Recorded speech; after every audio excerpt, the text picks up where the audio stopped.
Students demanded justice, not bullets or fear. Young women protested, why face such abuse? Can peaceful protest ever deserve live fire? It began with a student movement. For weeks, thousands of NEET aspirants from across India protested at Delhi's Jantar Mantar. They demanded accountability for alleged irregularities in the examination and justice for students. Young women stood side by side with other protesters, exercising what they felt was their democratic right to be heard. As the agitation continued into late July, between July 24 and July 25, right-wing political commentator T.G. Mohandas, who had previously led the BJP's Kerala State Intellectual Cell, posted 2 videos on his YouTube channel Patrika.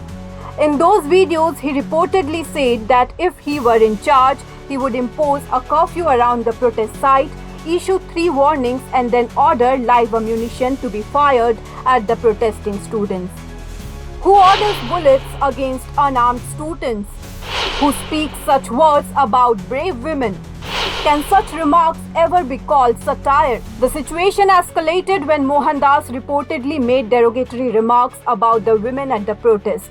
According to police cases and complaints, he claimed that women attending such demonstrations enjoy being gang raped.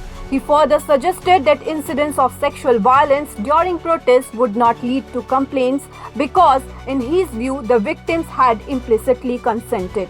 The videos quickly circulated on social media, sparking widespread outrage among students, women's groups, youth organizations, political parties, and the public. In the following days, several groups, including the People's Democratic Party, the Students' Federation of India, the All India Students' Federation, the All India Youth Federation, and the Youth Congress, submitted complaints seeking legal action against Mohandas. The RSS also distanced itself from his comments, stating they were his personal views and did not represent the organization.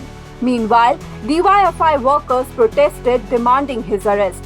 Words sparked anger beyond political differences. Can women protest without fear or abuse? Will law draw the line against hate? As the outrage continued, the Kerala Home Department ordered a police inquiry. On July 29, the Thiruvananthapuram City Cyber Police registered FIR number 95/2026 against T.G. Mohandas under sections 192 and 353 1B of the Bharatiya Nyaya Sanhita, Section 66 of the Information Technology Act and Section 120O of the Kerala Police Act, formally starting criminal proceedings. Mohandas defended himself, claiming his remarks were satirical and taken out of context. He argued that only selected clips of his longer videos had been shared, which misrepresented his intended message.